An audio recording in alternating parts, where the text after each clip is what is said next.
बारे भक्ति और भगवान वाह। कहा गया है भक्ति और भगवान एक सिक्के के दो पहलू होते हैं।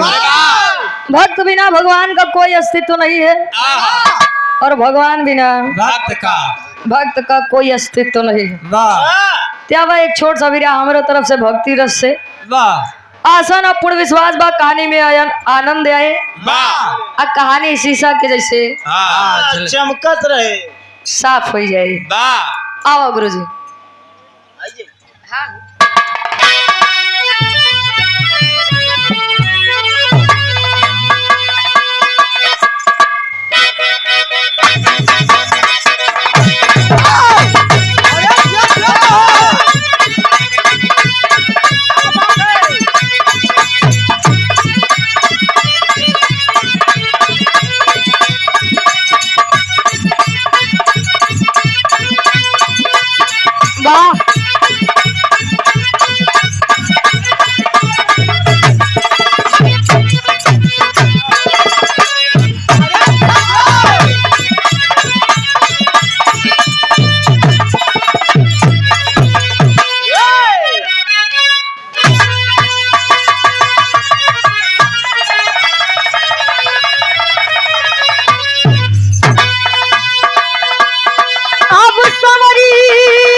कवि जी 4 लाइन भूमिका में भाव देते हैं।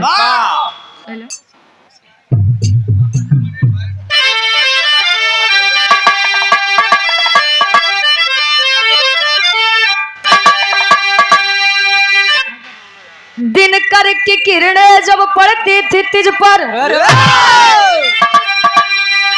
तिमिर से आता वहां भाग जाता।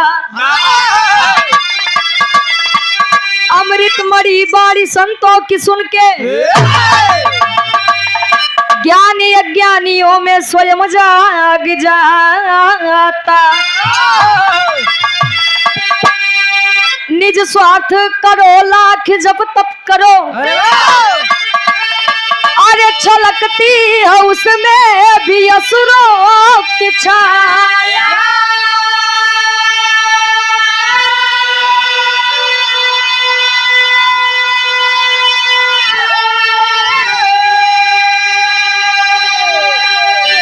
पर स्वार्थ में त्याग करते हैं जो,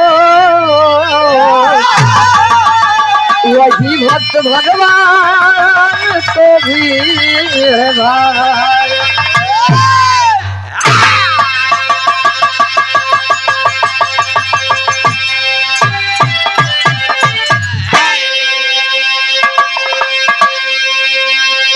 आज कई जमाना इतना बदल गया बा कि लोग बिना स्वार्थ से आपसे नहीं जुड़त है।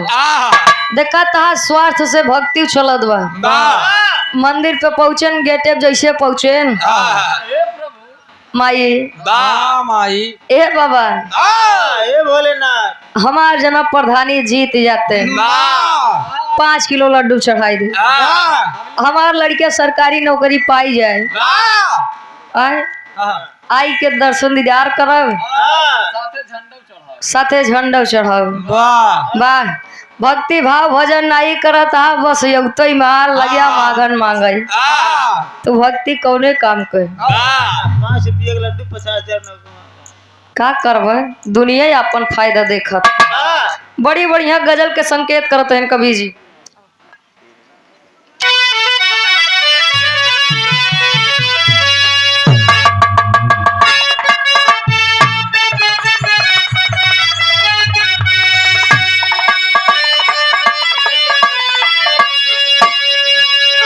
बुद्धिजीवी लोग बैठे हैं हमारे सामने। अरे वाह काका दादा लोग घरे में बैठा है। ऐसे दाढ़ी मोछनाई सफेद हो गई बा। बड़ा दुनिया देख के आया है, तजुर्बादार है ना आप लोग। गौर करिए लाइन पे, कवि जी लिखते हैं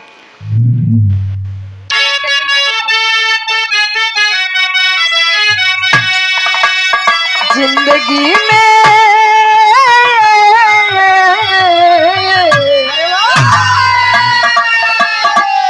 जिंदगी में हजारों का मेला जुड़ा, जिंदगी में हजारों का मेला जुड़ा, हंस जब जब उड़ा तब अकेला उड़ा, हंस जब जब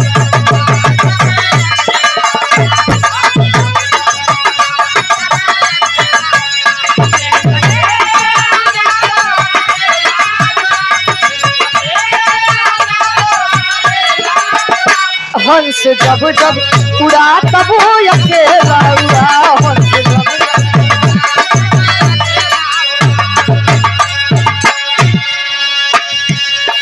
जिंदगी में हजारों का मेला जुड़ा, हंस जब जब उड़ा तब अकेला उड़ा। संसार में आने के बाद कितना भी रिश्ता बना लीजिए, लेकिन जो दिन इस संसार छोड़ के जाए के पड़े केहू कामे नहीं है।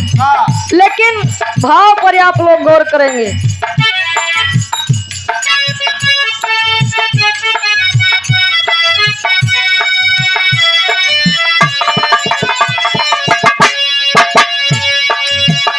भक्ति शक्ति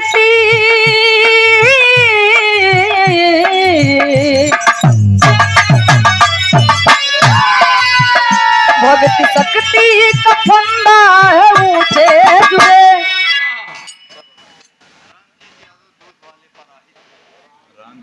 रामजीत यादव जी आप दूध वाले पराहित की पवन धरती से बाबूजी के द्वारा 100 रुपए का महान आशीर्वाद कहे। भक्ति शक्ति का फंदा है ऊंचे जुड़े, भक्त हित रहते भगवान हमेशा खड़े,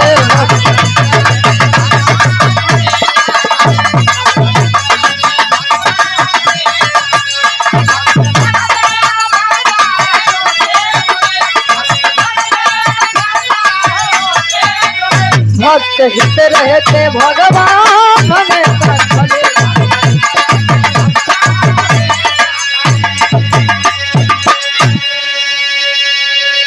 भक्ति शक्ति का फंदा है ऊंचे जुड़े, भक्त हित रहते भगवान हमेशा खड़े।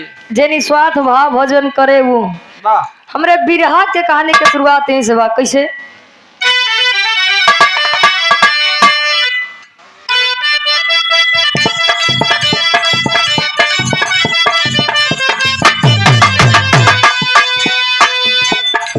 इंसानियत हो जिसमें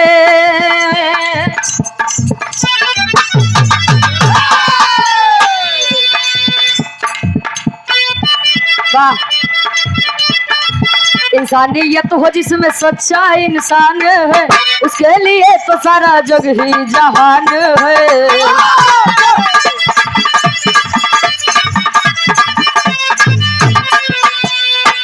किसी एक गांव में किसान दयावान रहा, किसी एक गांव में किसान दयावान रहा, किंतु फूल बिना गुलशन वीरान रहा।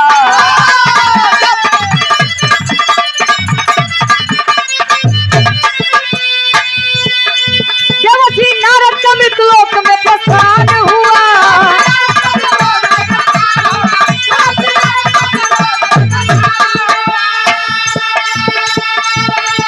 तो देवसी नारद का मृतलोक में प्रस्थान हुआ।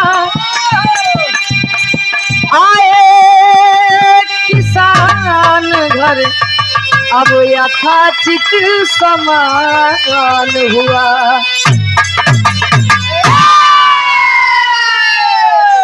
आप आदरणीय अमृतलाल पाल जी, अच्छा अमृतलाल यादव जी उर्फ दाढ़ी बाबू जी, पराहित की पवन धरती से 51 रुपए का महान आशीर्वाद। बिरहा की कहानी आप लोग समझिए। कहते हैं 84 लाख योनियों में भटकने के बाद एक मानव मिलता है, तन मिलता है। कहे मन की तरंग मार लो, बस हो गया भजन। वाह आदत बुरी सुधार लो, बस हो गया भोजन। भोजन नहीं हो भजन भजन। भोजन पे ज्यादा ध्यान है। भजन और भोजन में अंतर तनी से अंतर बा बस। वाह उका भजन में एको मंत्र नहीं बा, वाह ओका केतनो करा उ कभू कम न होए, वाह कभू ज्यादा न होए, लेकिन भोजन के मात्रा तनी से बढ़ाई दे, डॉक्टर लगे भागे ही लगो। तुरंत हाँ भैया, कहानी समझिए। देखिए, संसार में सबसे बड़ा सुख संतान सुख होता है। अरे वाह लड़कियां लायक होए तबो ठीक बा, ना लायक होए तबो ठीक बा, लेकिन लड़कियां घरे में ना ही रहा तो वह घरे के दर्द का होते वो घरे के लोग जनिए। एक गांव में किसान जी अपने धर्म पत्नी के साथ जीवन व्यतीत करत है। सुखी सुखी परिवार बीतत बा। धीरे धीरे शादी के कईयों साल बीत गए, घरे एको लड़कियां नहीं हुए। पैसा ले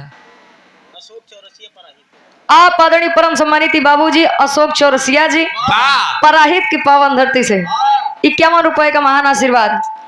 जे भी दुआरे आवे लाई के पानी दौड़ जाए, कहा स्वामी बड़ी तकलीफ बस समस्या दूर करवाई देता है। जे आवे पानी पिए भोजन करे, कहा स्वामी बस अब टेंशन जिन ले, लड़कियां तोरे होए वाला बा। ये करत करत दिन बीत गयो। बाहर नारद जी वो नहीं नारद भैया जइया नारद कुछ न पावे, कुकुर फेंक दू हड्डी लड़ावे। वाह कुकुर फेंक दू हड्डी लड़ावत है। आज चलत के काम कर, कुकुर फेंक के हड्डी लड़ाई लतू। जहिया नारद कुछ न पावे, हड्डी फेंक दू कुकुर लड़ावे। यार नारद जी आकाश मार्ग से जाते हैं, देखे नीचे किसान जी मन मारे बैठा है, ना जाने के इच्छा जगी बा। कहे जाई पूछी आखिर काहे बड़ा उदास बैठा है। गहन कस भैया बड़ा उदास है, का बात बा? कहे स्वामी अब का बताई, पहले बैठा पानी होनी पी ले। पानी पियाई के अपन दुख तकलीफ बताओ तो है। गीत लागत बा कैसे?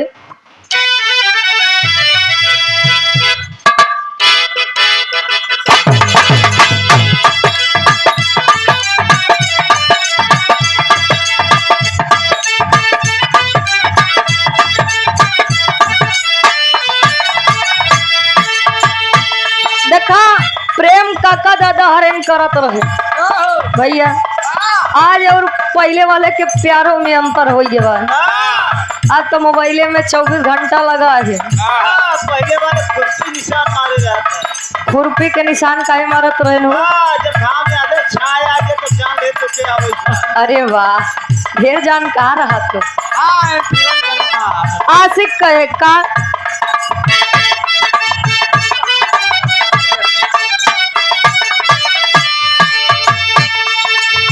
कहा तू ताये गोरी तोहरी गली ऐती जईती।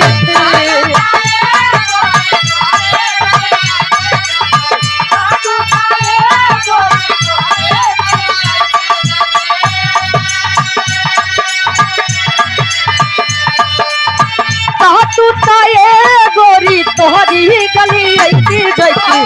छत पर से कहे हेलो हेलो ए छम्मक चलो, छत पर से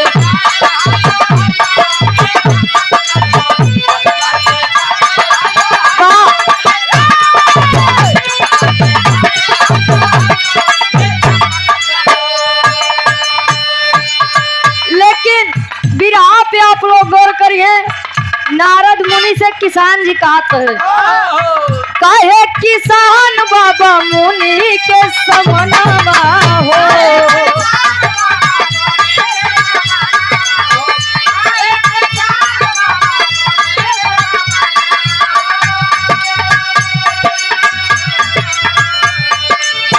काहे किसान बाबा मुनि के समनवा हो।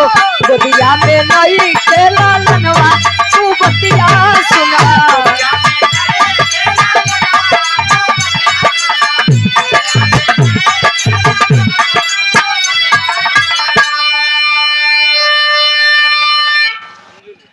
आप आदरणीय परम सम्मानित आप धर्म के बड़े भाई अर्जुन यादव जी 101 रुपए का महान आशीर्वाद गोड़ छू के पहली बात कहे कवने जनम के दुखवा उदित हो भइले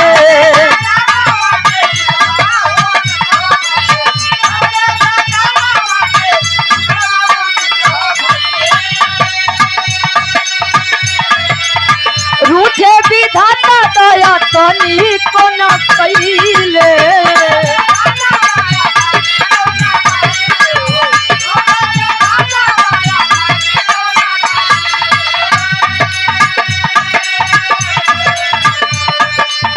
कवने जनम के दुखवा उदित हो भइले रूठे विधाता दया तनी को न कइले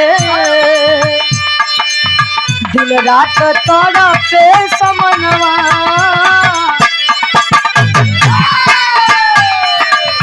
दिन रात तोड़ा पे समनवा तू बतिया सुना दिन रात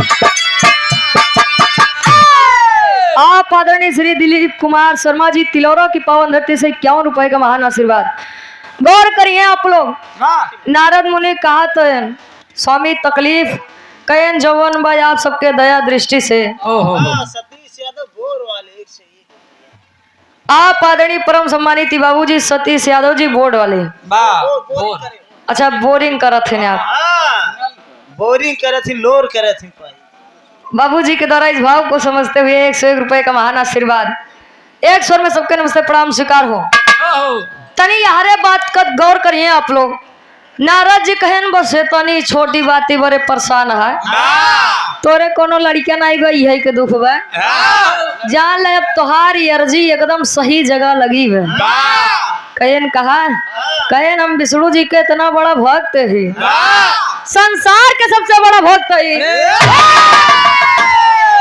हमरे लगे गुहार लगाए दे मतलब विष्णु जी लगे लगाए दे जा तो ये वचन देते तो एक लड़का दे बाबू बाबूजी गौर करिए थोड़ा सा अब मृत्युलोक के बाद मृत्युलोक में छोड़ दे यार नारद जी पहुंचन कहा क्षीर सागर में विष्णु जी लगे अपन फरियाद सुनाओ तन गीत लगत बा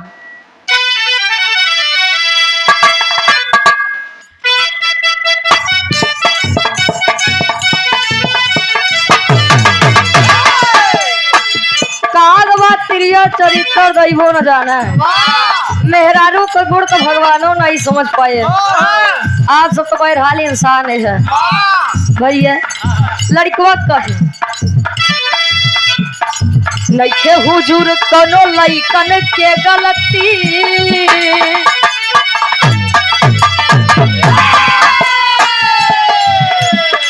नइखे हुजूर कोनो लइकन के गलती ये मिजाज गड़बड़ावेली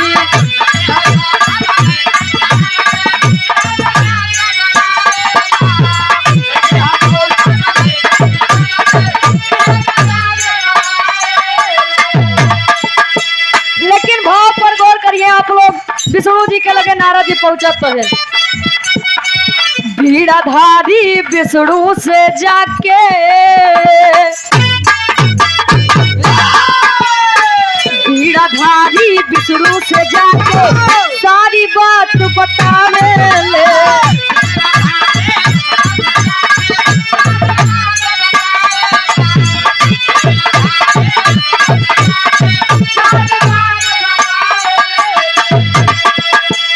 बीड़ाधारी विष्णु से जाके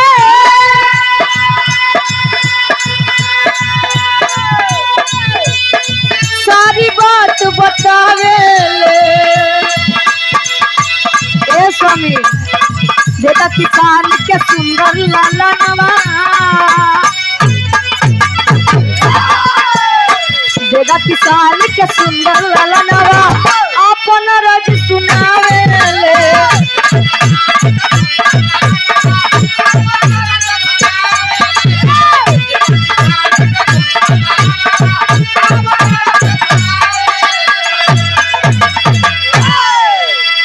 नारद जी कहें स्वामी वही कह रहे मृतलोक कहें तब कहें किसान जी मिला रहे बड़ा दुखी है कहें कौने कारण कहें उनके कोनो लड़कियां नहीं होत बा कहें तब कहन हम कहे कि हम विष्णु जी के इतना बड़ा भक्त है, संसार के उनके सबसे बड़ा भक्त है। हमारे लगे अर्जी लगाए दे, समझ ले विष्णु जी लगे लगाए दे। कहे नारद तोहर विचार का बा? कहे स्वामी विचार हमारी बा कि किसान जी कही एक बढ़िया सुंदर से लड़कियां दे दे। कहे नारद उ सब तो ठीक ही बा, लेकिन सुना बताओ तैन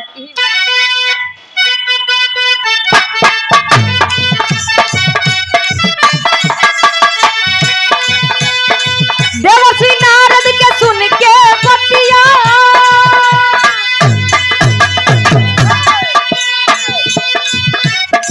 बोले हैं भगवान तोने बखतिया।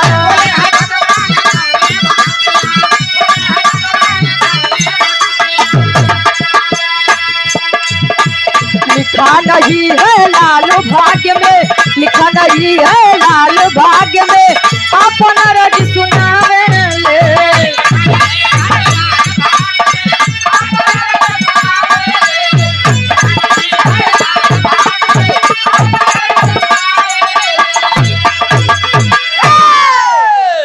विष्णु जी कहे नारद उ सब तो ठीक बा, लेकिन ओकरे कर्म किस्मत में लड़किया के सुख है न बा।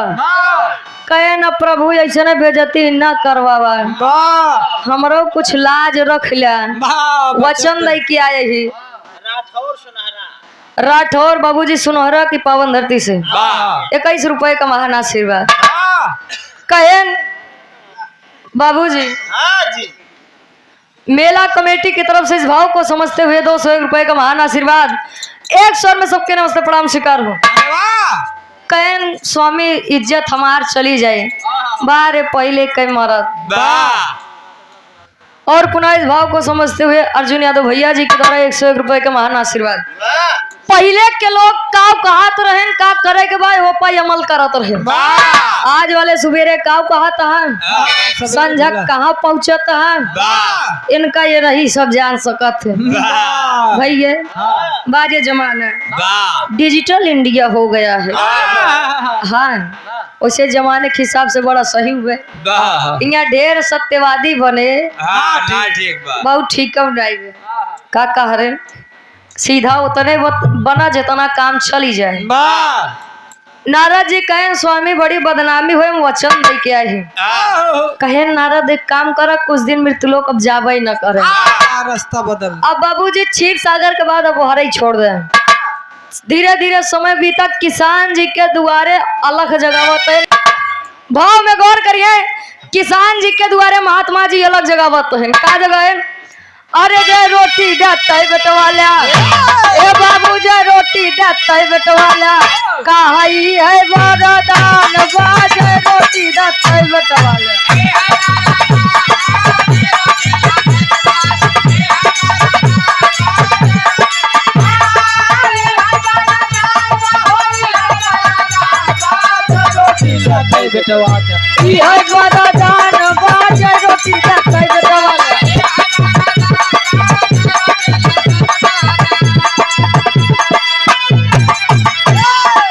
जय रोटी देता है बेटवाला, यही वरदान बा। किसान जी अंदर रहे तब ले दौड़ते बहरे बाबा का कहा फिर से कुछ समझ में ना आया, एक बार फिर से कह देता। कहे सुना बतावत है, भूखिया लागल बा जइगो रोटिया खियाइबा,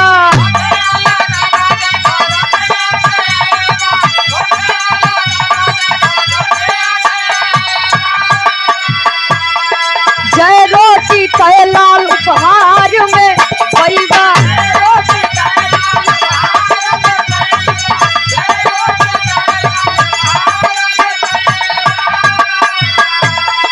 पैदा हुई है लाल,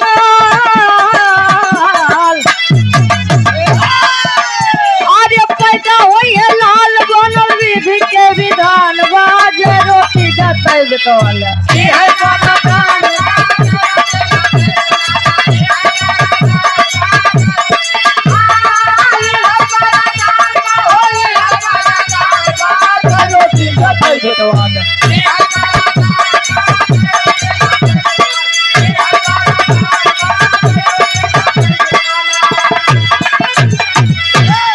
कहे स्वामी बहुत तेज भूख लागबा, इतना तेज भूख लागबा कब का बताई।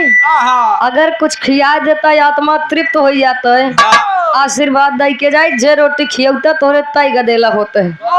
किसान जितनी बात सुने अंदर दौड़ के गए गिने तो 7 रोटी, 7 रोटी देखे लाई के जैसे निकले मलकिन कहीं कहाँ जाता है नहीं के चक्कर में तुम्हारा तहा लुटाई देता है। लड़के यही करे लड़किया होए भैया, कहीं आधा लुटाई दे आधा बच्चा बा कहीं ते चुप रहो। एक दाई और देखा देख के जान किस्मत साथ दईन दे गए महात्मा जी का भोजन कराए 7 रोटी समय बीता आत्मा तृप्त भय आशीर्वाद दे के गए। तेरी के भाव में कवि जी लिखत है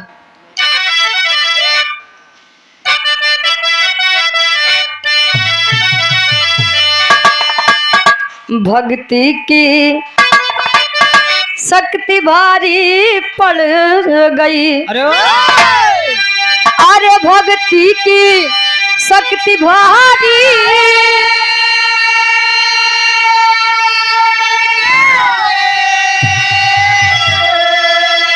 अरे भक्ति की शक्ति भारी पड़ गई। अरे तबैले 7 लाल अम्मा कुठी फुलवारी और फुलवारी और फुलवारी। भक्ति की शक्ति भारी पड़ गई भैले 7 लाल अम्मा कुठी फुलवारी। 7 रोटी महात्मा जी खा रहे हैं, किसान जी के दुआरे 7 गदेला पैदा हुए। क्या बात है भैया। राधे श्याम के भाव में कवि जी लिखते हैं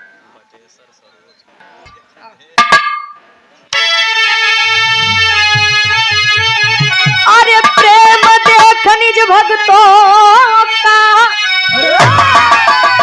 अब भगवान भी झुक जाते हैं, भगवान भी झुक जाते हैं। तो अनहोनी को होनी करके दास की लाज बचाते हैं, अनहोनी को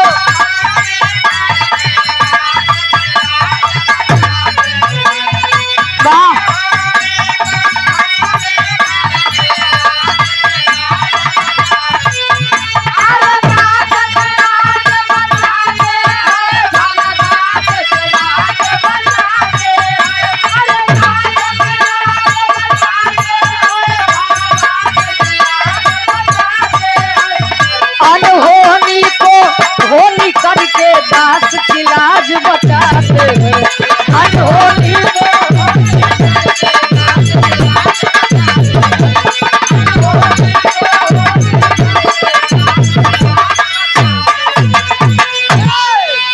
अनहोनी को होनी करके दास की लाज बचाते हैं। कवि जी काहे लिखे बिरहा में आगे बताऊं। अब गौर करिए किसान जी के द्वारे 7 गदेला हंसत खेलत हैं, घर परिवार एकदम सुखी से बीतल बा। नारद जी आकाश मार्ग से जाते हैं, देखते हैं किसान जी जेकरे घरे 1 गदेला नहीं ओकरे घरे 7 गदेला है। आज जाने की इच्छा जगी भाई 7 गदेला केकर है आयन कहन कस भैया। नारद जी का देखते मान किसान जी एकदम प्रसन्न, अरे बाबा आवाज बैठा पानी वानी पिया दरी वरी बिछा। नारद जी कहे सुना वो सब बात में हुए पहले ही बताओ 7 गदेला के करे है डब्लू का कहे न प्रभु वही वाली बात तो करे आप इतना दयालु हम जनते ही न रहे। कहे न काहे बरे कहे हमसी वचन दे के गया कि 1 गदेला देवाऊ 1 के नहीं 7 गदेला देवाई दे बारे प्रभु आपके माया गजब आए तने बतिया सुनते मान नारद जी के पारा एकदम गरम कहे न अच्छा हम 7 गदेला देवाए। अब विष्णु जी हमारे साथे धोखा करे हम कर बतावत नारद जी एकदम गुस्साई के कहे विष्णु जी हमारे साथे धोखा करे हमारे साथे गद्दारी कहे बतावा बीड़ा टेरत नारायण करत हमार जबान नहीं थकत हम कहिए गदेला देवरे तो नाटक बताए संतान सुखनाई अब बतावा साथ साथ गदेला ही करे। वाह क्रोध में चल देन पूछे खातिर गीत लगत बा मेरे विराह के आखिरी गीत बा।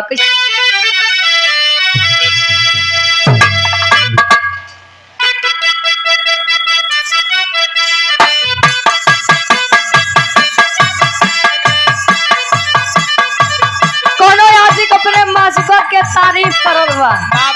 रोडावा पे चले लू तू रूपावा सवारी के।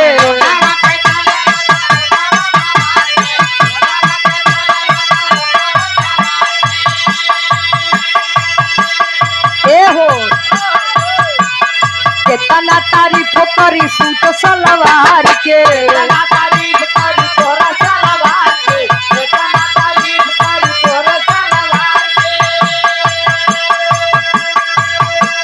रोडवा पे चले लू तू रूपवा सवार के। केतना तारीफ करी सूट सलवार के। दिलवा में आग लगाए तेरा लाल दुपट्टा।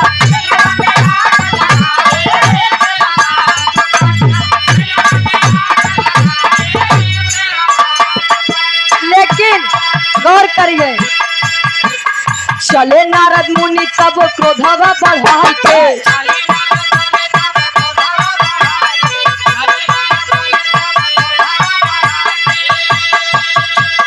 विष्णु के पास तब पहुँचे हैं जाई के।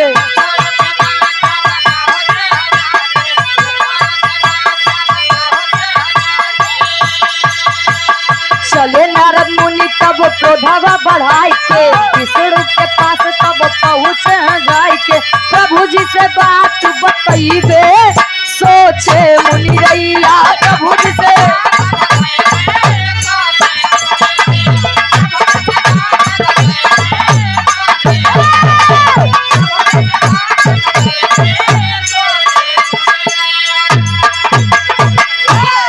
नारद जी क्रोध में चलिए क्षीर सागर दुर्गे बटन विष्णु जी सारी बात समझिए।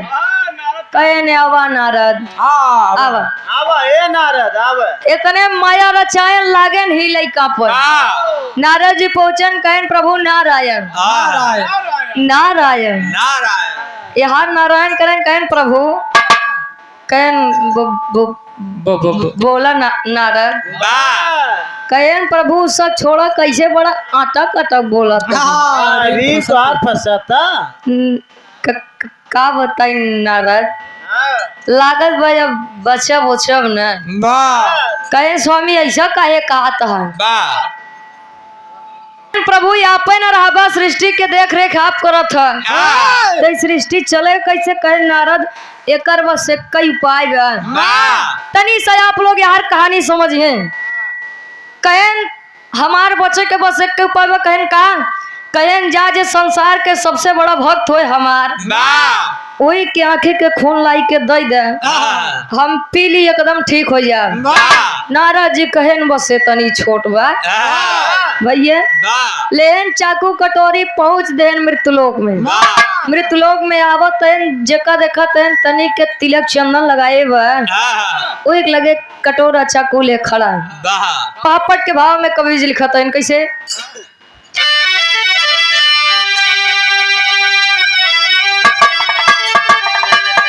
अरे सोच रहे देवर श्री गौर बढ़ाई अपने मनवा में। अरे सोच रहे देवर श्री गौर बढ़ाई अपने मनवा में। तब कहा नेत्र के लहू मिल पाई अपने मनवा में।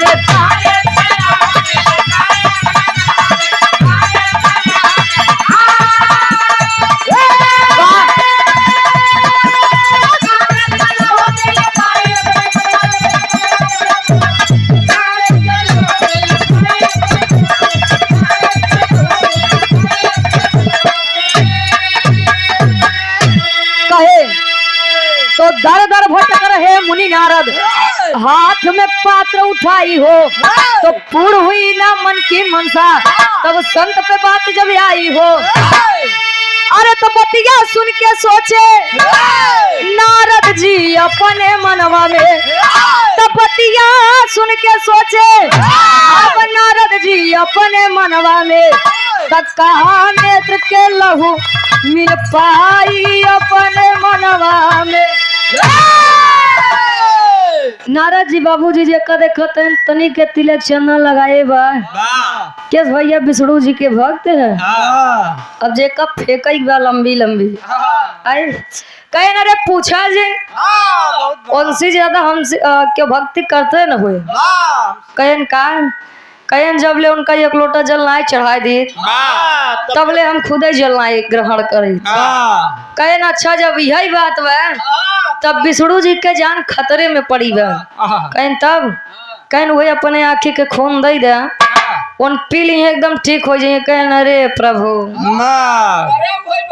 अब इतना बड़ा भक्त नाही यही कि अपने आँखी के खून दे दे बत हमरे घरे मार मेहरारू बदू ठीक देला हाँ कहाँ जाई है कहन हो ही दिखाई ले है कहन नियाज के बाद तिलक चंदन लगा के दिखाई जिन पर वही तार नियाज बाद दिन में हरे हरे रात में घरे घरे कहन तिलक चंदन हटाई दे कहन स्वामी अब एकदम बंद आज से लेकिन हम आँखी के खून न दे पाओ अच्छा से बता दो।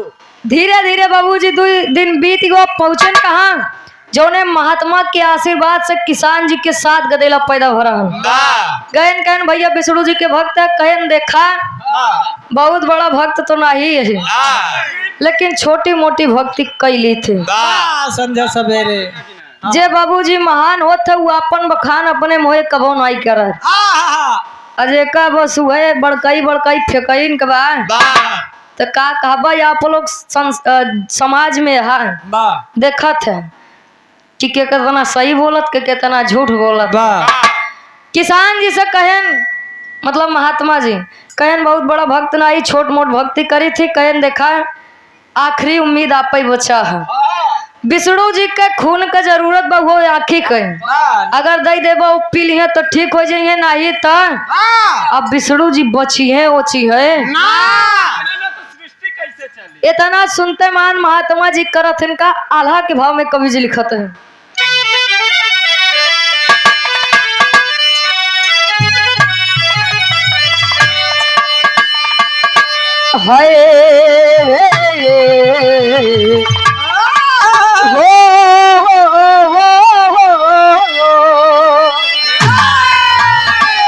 अरे तनिरे धन के मिले जैसे ज्ञान के गठरिया बाबू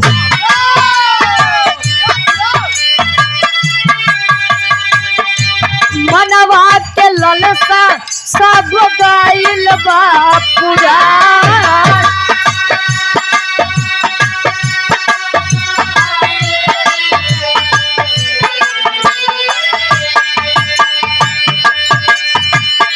सुर नार मुनि करते जे पर भजनिया बाबू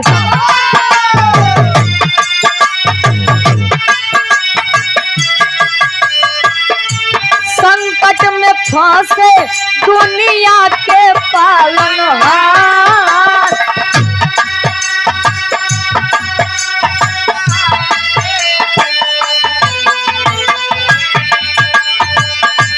चाकू उठा के अपने आखिया में मरले भैया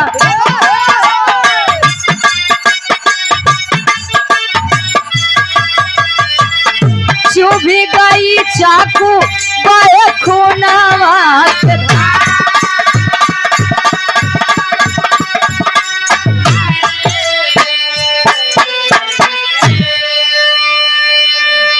महात्मा जी जब इतनी बात सुनते हैं कहे कि वैसे भी नश्वर तन किसी काम का नहीं है माटी के दे वही मटिया में मिल जाए भैया ऐसे बढ़िया हम अपने प्रभु खातिर कुछ कह दी उठाए चाकू बिना कुछ सोचे समझे अपने आँखी पे मारे खून बहाए लाग नाराज जी कटोरी आगे कह के खून लेन पहुंचे कहाँ विष्णु जी लगे क्षीर सागर में। जब पहुंचे तो विष्णु जी लगेन हंसे, लगेन मुस्कुराए, कहेन वाह सिर्फ खून के खुशबू से हमारे प्रभु एकदम ठीक हो गए, अगर पी लेते तो का हाल होता है। गयन कहन प्रभु एकदम ठीक है, कहन हाँ नाराज हम एकदम बढ़िया ही। कहन स्वामी हमरे मन में कुछ सवाल बा, कहता तो पूछ ली। कहन पूछा। अब यारे तनी आप लोग कहानी समझ ले, यारे कहानी के एकदम निष्कर्ष बा। कहन कि हम मृत्यु लोग गए, कहन हाँ। कहन हुआ से लौट के आए, किसान जी बड़े एक लड़का कहे, आप कहा कि संतान सुख नाही बा। अभी ये बताई दा कोकरे 7 गदेला पैदा कहाँ से भई। कहे नारद, ए नारद, अबे तू जानी न पाया, अबे नहीं समझ पाया। कहे नहीं, कहन जब तू हिया आया तो तू कहा प्रभु हम संसार के सबसे बड़ा भक्ति आपके है, तोरे बात में हमका हुई अहंकार दिखाई रहा। और जब हमार तबीयत खराब है, हम कहे कि हमका खूने के आँखी के खून के जरूरत बा, जो संसार में हमार सबसे बड़ा भक्त हो, ओकर खून दे हम ठीक हो जाब। तो बतावा तू केकर भक्त है। हेलो, आप सभी के बीच में जिला पंचायत सदस्य श्री विजय बहादुर सरोज जी का आगमन हो चुका है। हम उनसे अनुरोध करते हैं कि वो हमारे मंच पर आए और रुचि यादव जी का माल्यार्पण करके उनका स्वागत करें। जिला पंचायत सदस्य श्री विजय बहादुर सरोज जी। कहन बतावा तू केकर भक्त है, केकर ना दिन रात रटत है। नाम हमार रटत है, बस रटइन बरे कि मने में भक्ति भाव भजन कुछ बा। जवन महात्मा जी बिना कुछ सोचे समझे अपने आँखी के खून दे, सिर्फ उन्हीं के लाज बचावे मारी हम 7 गदेला दे। आखिरी में खड़ी के भाव में कवि जी लिखत है,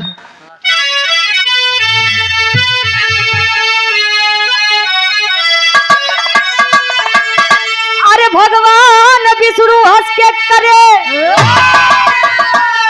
अब पयनवा नारद जी। अरे भगवान विष्णु हंस के करे अब पयनवा नारद जी, हमसे बड़ा बाटे भक्त के असनवा नारद जी। आप सभी के बीच में जिला पंचायत सदस्य श्री विजय बहादुर सरोज जी का आगमन हो चुका है। इनके स्वागत के लिए एक बार स्वागत में जोरदार ताली बजा दी।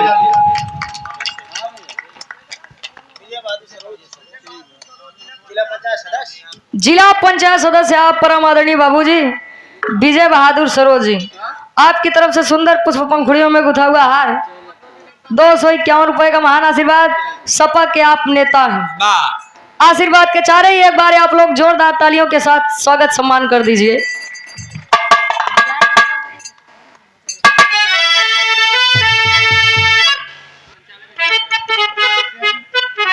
हमसे बड़ा बटे भक्त के सनवा नारद जी।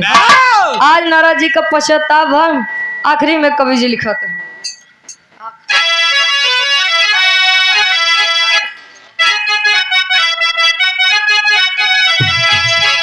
कार्य पश्चाताप हुए मन में बीराधारी हो, फूटी हुई आंख प्रभु दिए है सवारी हो।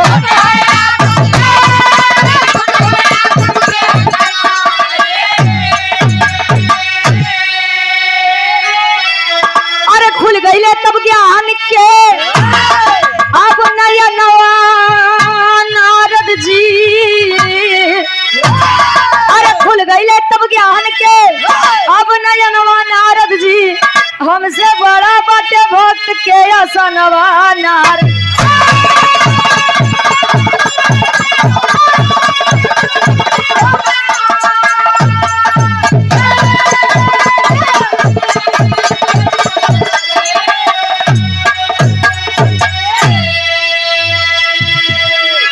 आज नारद जी का पश्चाताप हो भगवान विष्णु जी महात्मा जी के फूटी हुई आंख पहले जैसा कह दे ये बड़े कहा भाई अगर निस्वार्थ कुछ करबा तो फल मिले हर एक चीज स्वार्थ से जोड़ के करबा जब पहले स्वार्थ होमा लगाए दे तो का मतलब बा भैया माई बाबू के सेवा कैला ओसी बढ़ के पूजा कुछ नहीं बा पति के सेवा कैला ओसी बढ़ के पूजा नहीं बा लेकिन बाहरे जमाना हाँ सृष्टि सिर्फ और सिर्फ भरोसे पर टिकी हुई है भरोसा बा तो लोग पत्थर पे भगवान ढूंढ लेते हैं अगर भरोसा नहीं बा तो साक्षात भगवानों का पत्थर ही समझ लेते हैं आखिरी में खानदान के परिचय बा